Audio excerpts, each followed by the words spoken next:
അപ്പം എൻ്റെ കുഞ്ഞിനോട്. അസ്സലാമു അലൈക്കും വറഹ്മത്തുള്ളാഹി. പ്രിയപ്പെട്ടവരെ നമസ്കാരം. ഞാൻ ജാബിർ നിസാമിയാണ്. നിങ്ങൾക്കെല്ലാവർക്കും അറിയാം, ഇതെൻ്റെ പൊന്നുമോന്, എൻ്റെ കരളിൻ്റെ കരളായ അനീസ് മോനാണ്. നിങ്ങളെല്ലാവരും സഹായിച്ച മോനാണ്.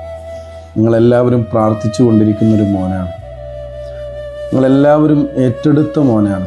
നിങ്ങളെല്ലാവരും ധാരാളം തവണ അനീസ് മോന് വേണ്ടി സഹായിച്ചിട്ടുണ്ട്. നിങ്ങളുടെ മുമ്പിൽ ഞാൻ ഒരുപാട് തവണ പല ആളുകളും വീഡിയോ ചെയ്യുമ്പോൾ വന്നിട്ട് നിങ്ങളോട് ഞാൻ സഹായം അഭ്യർത്ഥിച്ചിട്ടുണ്ട്. ഇപ്പോൾ പലരും എന്താണ് അനീസ് മോൻ്റെ അവസ്ഥ, ഇപ്പോൾ അനീസ് മോൻ എങ്ങനെയുണ്ട്, ഫണ്ടായോ, അങ്ങനെ പലരും ചോദിക്കുന്നുണ്ട്. എന്തിനാണ് ഇത്രയും ലക്ഷങ്ങൾ അല്ലെങ്കിൽ ഉസ്താദിന് കോടികൾ വന്നു, ഉസ്താദിൻ്റെ ആഡംബര ജീവിതത്തിനാണ്, അടിച്ചുപൊളി ജീവിതത്തിനാണ് എന്നൊക്കെ പറഞ്ഞ് പല കമൻറ്റുകളും കാണാറുണ്ട്. സ്വാഭാവികമാണ്. കൈനീട്ടാന്ന് പറയുന്നത് വലിയ നല്ല കാര്യമൊന്നും അല്ല എന്ന് എനിക്കറിയാം. എൻ്റെ അനീസ് മോനെ ജീവിതത്തിലേക്ക് കൊണ്ടുവരാൻ വേണ്ടിയാണ്. ജനിച്ച അന്ന് നാൾ തൊട്ട് എൻ്റെ കുഞ്ഞിൻ്റെ അവസ്ഥ നിങ്ങൾക്ക് ഞാൻ കാണിച്ചു തന്നിട്ടുണ്ട്. ഒരുപാട് മാറ്റം അനീസ് മോൻ്റെ പഴയ അവസ്ഥകളൊക്കെ ഞാൻ ഇവിടെ വെക്കുന്നുണ്ട്. ഒരുപാട് മാറ്റം നിങ്ങൾ കാരണമായിട്ട്, നിങ്ങൾ സഹായിച്ചിട്ട്, നിങ്ങൾ ചേർത്ത് പിടിച്ചിട്ട് എൻ്റെ കുഞ്ഞിന് ഒരുപാട് മാറ്റം വന്നിട്ടുണ്ട്. ഇനി എൻ്റെ കുഞ്ഞിക്ക് എൻ്റെ ഒറ്റ ആഗ്രഹമുള്ളൂ, ഞാൻ മരിക്കുന്നതിന് മുമ്പ്, എൻ്റെ റൂഹ് പിരിയുന്നതിന് മുമ്പ് എൻ്റെ അനീസ് നല്ലൊരു ഭക്ഷണം കഴിക്കണം.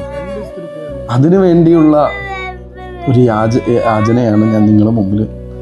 നിങ്ങളൊക്കെ തന്നതുകൊണ്ടാണ് ഇതുവരെ അനീസ് മോനെ ചികിത്സിച്ചത്. ഓരോ മാസവും എൻ്റെ കുഞ്ഞിന് നാവ് മുറിച്ച് നാവ് ഇങ്ങനെ വീർത്ത് വരും. അത് മുറിച്ചിട്ടാണ് അനീസ് മോനെ ഈ ഒരു അവസ്ഥയിൽ ഇന്ന് എത്തിയിട്ടുള്ളത്.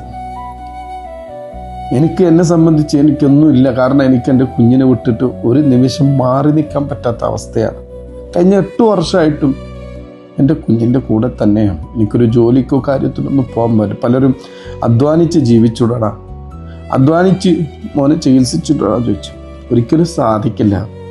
നേരിട്ട് ഒരുപാട് ആളുകൾ ഇവിടെ വന്നു, അവർക്കൊക്കെ ഞാൻ കാണിച്ചു കൊടുത്തിട്ടുണ്ട്. ഇവിടെ ചികിത്സിച്ചതും സിംഗപ്പൂരിൽ ചികിത്സ എല്ലാ കാര്യങ്ങളും ഞാൻ കാണിച്ചു കൊടുത്തിട്ടുണ്ട്. നിവൃത്തികേട് കൊണ്ടാണ് ഒരുപാട് വീഡിയോ ഇടുന്നുണ്ടെങ്കിലും പല സാഹചര്യങ്ങൾ കൊണ്ട് ഫണ്ടൊന്നും ആയിട്ടില്ല. അൽഹംദുലില്ലാ ഇന്നേ വരെ അവൻ്റെ ചികിത്സ നിങ്ങൾ ഓരോരുത്തരെ കാരണമായിട്ട് ഇന്നേ വരെ മുടങ്ങിയിട്ടൊന്നുമില്ല. പണമില്ലാത്തതിൻ്റെ പേരിൽ മുടങ്ങിയിട്ടൊന്നുമില്ല. ഇനി ഇങ്ങനെ കൈ നീട്ടാൻ പാടില്ല എന്നുള്ള ആഗ്രഹം കൊണ്ടാണ് എനിക്ക് സ്വന്തമായ ഒരു വീട് പോലും ഞങ്ങൾക്കില്ല. എനിക്കെന്തെങ്കിലും സംഭവിച്ചു പോയാൽ എൻ്റെ കുഞ്ഞിക്ക്